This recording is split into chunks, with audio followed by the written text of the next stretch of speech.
This video explains how to build a prop using HolidayCoro secure SeedLock technology. We have such a prop here. Here is the installation side with the hole, and then the slot for the pixel on the front-facing side. And that is designed for seed, or what's sometimes called pebble pixels, and these have lights placed along the length of the wire. So let's first talk about the number of pixels and the spacing of pixels. So in any given prop, you're going to have variability.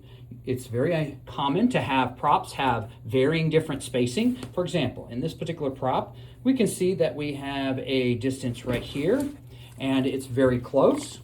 This pixel center to center spacing is less than about 1.5 inches right here. But over here, we have nearly 3.5 inches center to center. Now, all of our measurements at HolidayCoro go off of center to center. We assume that the center of the hole of one pixel is the next center of the hole of the next pixel.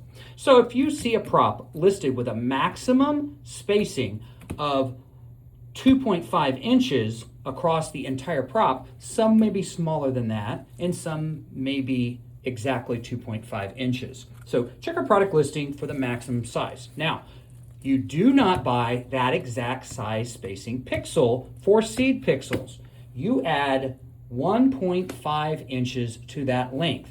For example, if we have here 2.5 inches from this hole to this hole, so this is the installation side, and on the back side, again, you can see 2.5, that means that we need to add 1.5 inches.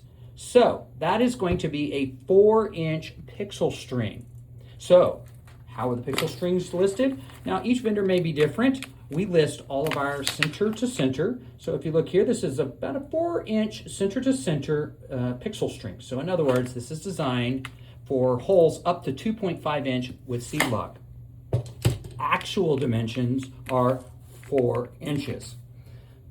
Now, you may need to modify your string lengths. It's not uncommon for pixel strings or props to have non-sequential or non-200, 300, 400 counts. This is because each prop is going to be unique. Maybe there's some geometric requirements. And so you may have a prop that has 350 pixels. And so you need to then split up the number of strings you have across the prop.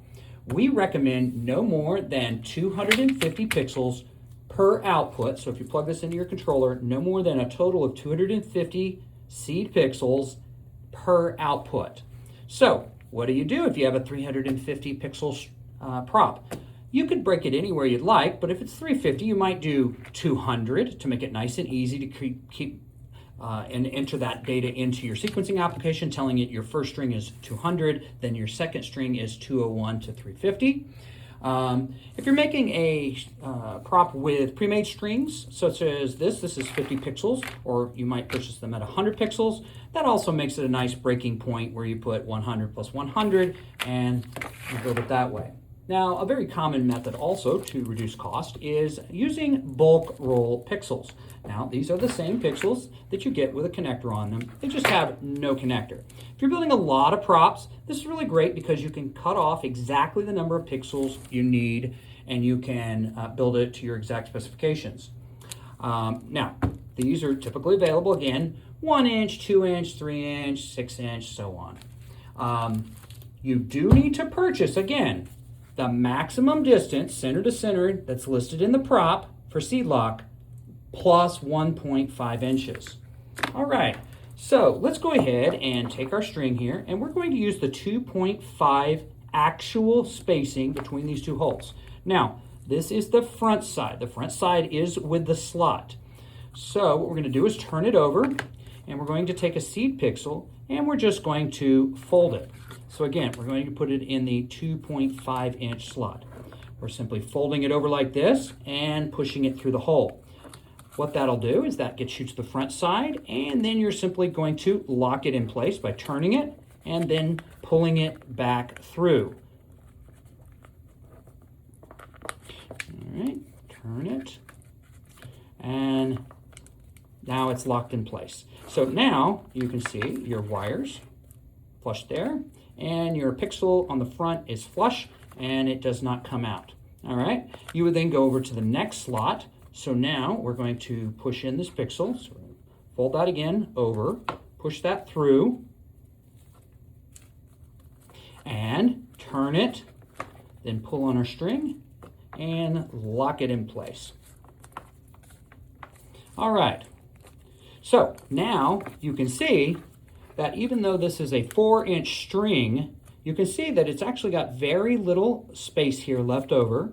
So we give 1.5. It's technically a little less than that, but again, you want a little bit of wiggle room. So this is a 4-inch spacing string, center to center right here.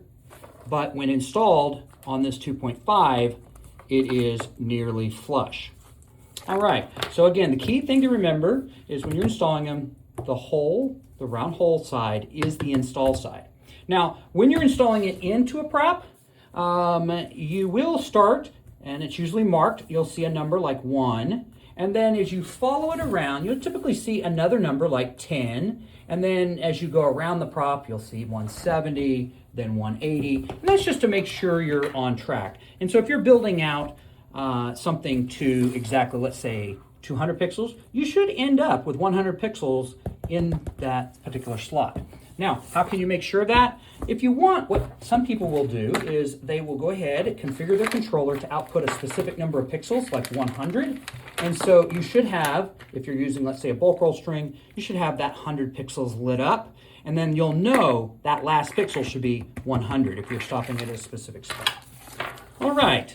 Now, let me also talk about if you are using bulk roll pixels. Now, we do have videos on the specifics of what I'm about to show, so check our website. You can make a connection using our pigtails. So this is item number 823-M. You can put that in the search box on our website.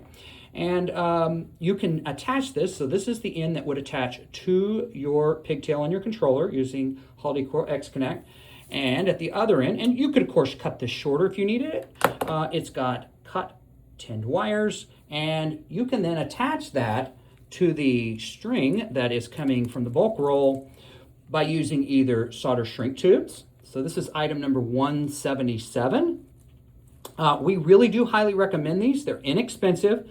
They're very strong. They make a very good mechanical connection and electrical connection, and it waterproofs it when you seal it. So it's got a lot of good advantages. Disadvantages, you do need heat. You do slide the wires in there, slide them together. See our videos on how to do that.